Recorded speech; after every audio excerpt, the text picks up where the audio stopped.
Hi everyone, welcome back to my channel Aparajita tarot 369। आज की video में हम देखेंगे कि श्री कृष्ण भगवान आप तक क्या मैसेजेस पहुंचाना चाहते हैं। तो आज की रीडिंग को हम शुरू करते हैं।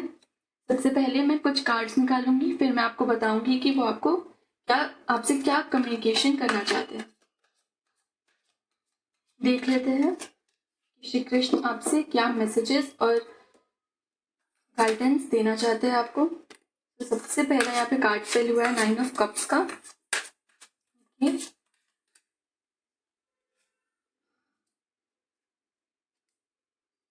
सेकेंड कार्ड है यहाँ पे 3 ऑफ पेंटिकल्स। थर्ड कार्ड है यहाँ पे किंग ऑफ कप्स का। Bottom of the deck energy है द एम्परर की। Okay,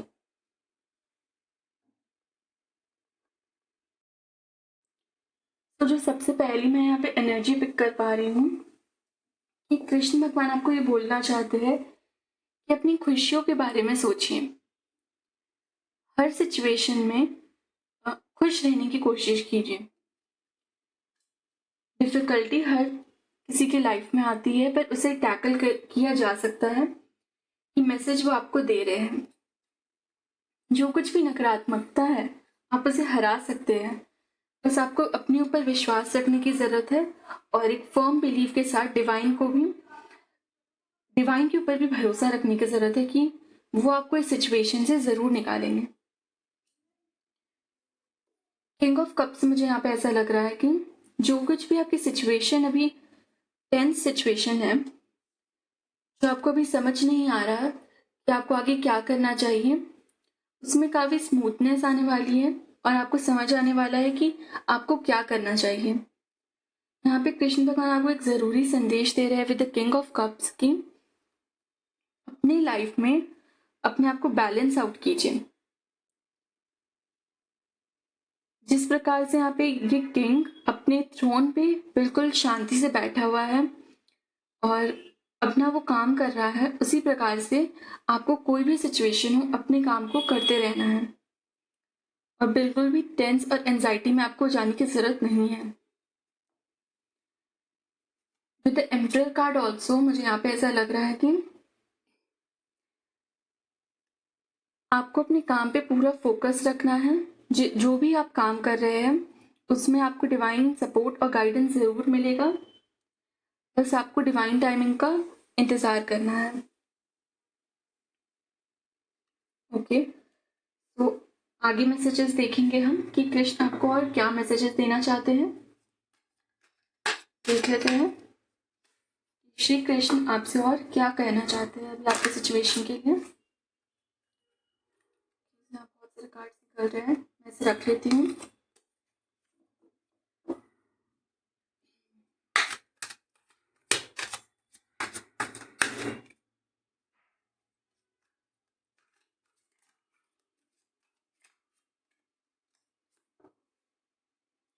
the hanged man,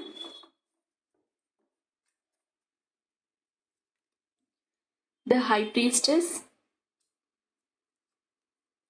and the 8 of Pentacles. Okay.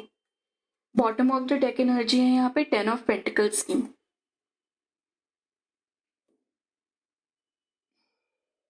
अभी आप जिस भी सिचुएशन में अभी आप फंस गए हैं, उस सिचुएशन से आप बाहर तभी निकलेंगे जब आप उसको एक डिफरेंट पर्सपेक्टिव के साथ देखेंगे। आपको अपने माइंडसेट में चेंज लाने की यहाँ पे जरूरत है। कृष्ण आपको ये बता रहे हैं, क्योंकि जब तक आप माइंडसेट में चेंज नहीं लाएंगे आप सिचुएशन को समझ ही नहीं पाएंगे कि आखिर हो क्या रहा है। इसलिए आपको वो गाइड कर रहे हैं कि अपने जो इनर सेल्फ है उसकी बात सुनिए, ना कि अपने माइंड की।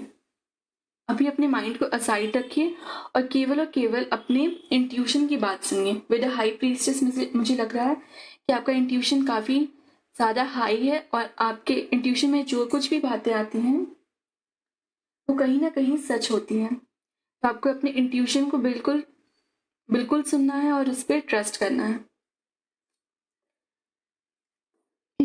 8 ऑफ पेंटिकल से जैसे मैंने आपको पहले भी गाइड किया कि आप जो भी अभी काम कर रहे हैं उसमें आपको फुल फोकस रखना है, क्योंकि ये जो आप काम कर रहे हैं वो 10 ऑफ पेंटिकल्स में ज़रूर बदलेगा और आपको बहुत सारी हैप्पीनेस लाइफ में भी मिलेगी। जो कुछ भी स्टक एनर्जी यहाँ पे है वो है आपको लेट गो करने में जो दिक्कत आ रही है, पास्ट सिचुएशंस को, आपको जो भी दिक्कत आ रही है लेट गो करने में, क्योंकि यहाँ 10 ऑफ पेंटिकल्स के नीचे यहाँ 6 ऑफ सोर्ड्स का भी कार्ड है। तो मुझे यहाँ पे ऐसा लगता है कि आपको लेट गो करने में काफ़ी दिक्कत आ रही है। आप जीवन में आगे तो बढ़ना चाह रहे हैं, पर आपका माइंड कहीं ना कहीं उन्हीं पुरानी बातों को याद करता है और आप अपनी सिचुएशन से आगे नहीं बढ़ पाते और आप वहीं फंस के रह जाते हैं। एंजल्स आपको फाइनल कॉल दे रहे हैं कि अब जो भी चीज़ें हैं उनको रिलीज करने का समय आ गया है, क्योंकि वो आपको अब सर्व नहीं कर रही है और जो भी आपको सर्व नहीं कर रही है वो आपके लिए नेगेटिव है। और गाइडेंस देखते हैं कि श्री कृष्ण आपको और क्या मैसेजेस देना चाहते हैं।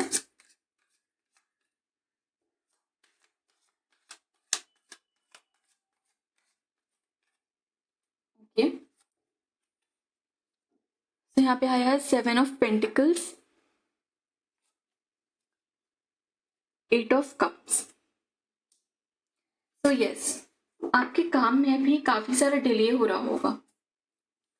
आप काफी एग्जॉस्टेड फील कर सकते हैं इस समय कि आपका कोई भी काम नहीं बन रहा है और आपको सभी कामों में काफी इंतजार करना पड़ रहा है, जबकि आप अपनी पूरी मेहनत लगा रहे हैं।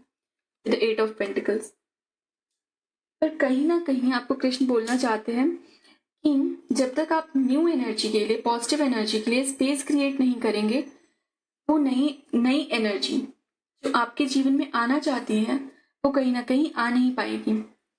आपको वो सभी कप्स जो भरे हुए हैं, जो कि अब जिसका अभी आपको काम नहीं है, उन सबको आपको छोड़ के आगे बढ़ने की यहाँ पे कोशिश करना है। और विद 10 ऑफ सोर्ड्स मुझे यहाँ पे लग रहा है आपकी एनर्जी काफी ज्यादा एग्जॉस्टेड है, पर आपकी जो सिचुएशन है उसमें जस्टिस बहुत ही जल्द आ रहा है और आपको थोड़ा सा और इंतजार करने के लिए यहाँ पे बोला जा रहा है।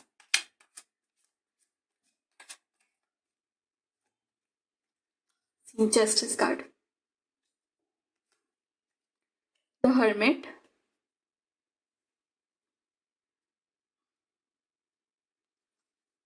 ओके,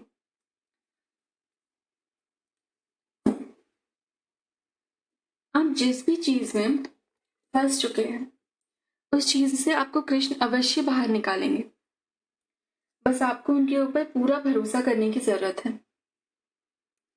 और यहाँ पे मुझे हेलमेट कार्ड से लग रहा है कि आपको सेल्फ इंट्रोस्पेक्शन करने की यहाँ पे जरूरत है कि आप अपने सिचुएशन में अभी आगे बढ़ने के लिए क्या कर सकते हैं, इस स्टकनेस से आगे बढ़ने के लिए आप क्या कर सकते हैं। आप जब भी डिवाइन से ये गाइडेंस मांगेंगे कि आपको आगे क्या करना चाहिए, वो किसी ना किसी माध्यम से आपको अवश्य यहाँ पे बताएंगे कि आपको आगे क्या करना है।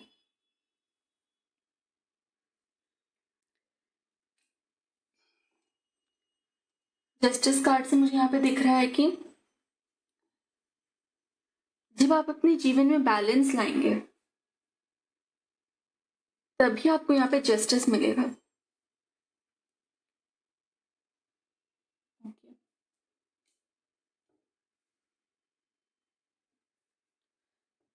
फाइनल गाइडेंस देख लेते हैं कि आपको कृष्ण और क्या बताना चाहते हैं।9 of pentacles, ace of wands और नाइट ऑफ सोर्ड्स। अभी आपकी जो भी सिचुएशन है बेसिकली उसमें बदलाव आएगा, उसमें मूवमेंट आएगा और डिवाइन आपकी पूरी हेल्प करेंगे उस एक्शन को लेने के लिए जिस एक्शन के लिए आप बहुत देरी से इंतजार कर रहे हैं और आप लेना चाहते हैं उस एक्शन को, पर आप स्टक थे किसी सिचुएशन में, पर आप वो स्टकनेस से बाहर निकल रहे हैं।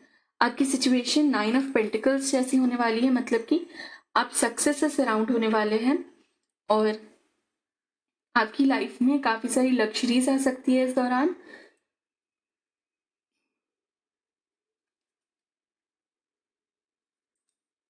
With the night of swords मुझे ऐसा भी यहाँ पे लग रहा है कि आपको किसी भी चीज़ में जल्दबाजी करने की यहाँ पे ज़रूरत नहीं है। सब कुछ अपनी डिवाइन टाइमिंग पर ही होगा और डिवाइन अपना एक्शन ज़रूर लेंगे जो आपकी सिचुएशन में ज़रूरी है। बस आपको यहाँ बोला जा रहा है कि अपने कर्म पर ध्यान दीजिए। कृष्ण यही कहते हैं कि अपने कर्म पर ध्यान दीजिए और फल की चिंता बिल्कुल मत कीजिए। कहीं ना कहीं यही गाइडेंस आपके लिए यहाँ पे आ रहा है।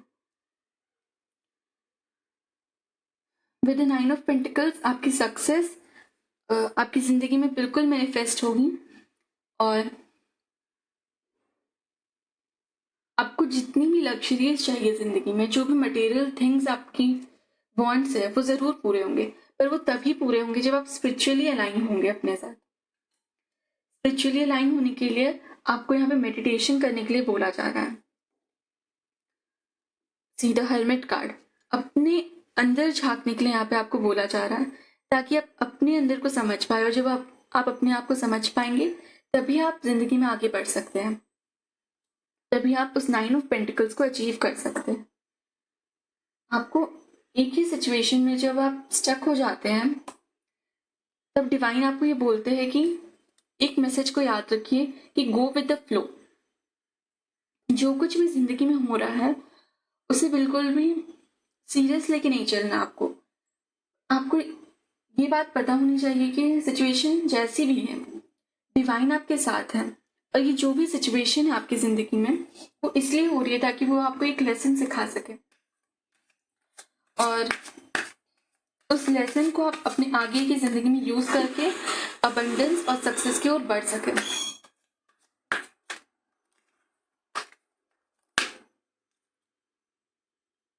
और गाइडेंस देख लेते हैं।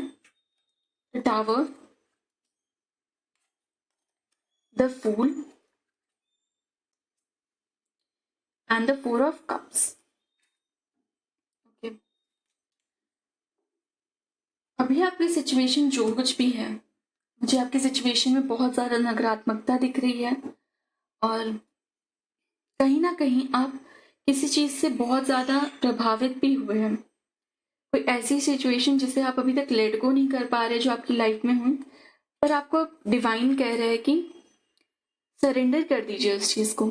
जब भी आपको 11-11 दिखता है तो आप डिवाइन को बोलिए, जिस भी सिचुएशन में आप स्टक है उसके लिए बोलिए कि I surrender all the things to you. मतलब कि मैं अपनी सारी चीज़ों का आपके ऊपर सरेंडर करता हूँ और आप ही मेरी सिचुएशन को यहाँ पे देखिए। विद द 4 ऑफ कप्स आपकी ओर काफ़ी सारी हीलिंग भेजी जा रही है। उस हीलिंग को एक्सेप्ट कीजिए और अपने हार्ट चक्र को अलाइनमेंट में लाइए ताकि आप उन सभी हीलिंग को, उन सभी ब्लेसिंग्स को एक्सेप्ट कर पाए जो कृष्ण यहाँ पर आपके लिए भेजना चाहते हैं। तो ये थी आपकी रीडिंग। आपको कैसी लगी, कितनी रेजोनेट हुई, ज़रूर बताइएगा। और आगे जो कुछ भी मैं रीडिंग करूँगी उसके लिए आप टॉपिक्स नीचे कमेंट सेक्शन में बता सकते हैं। Thank you and bye bye.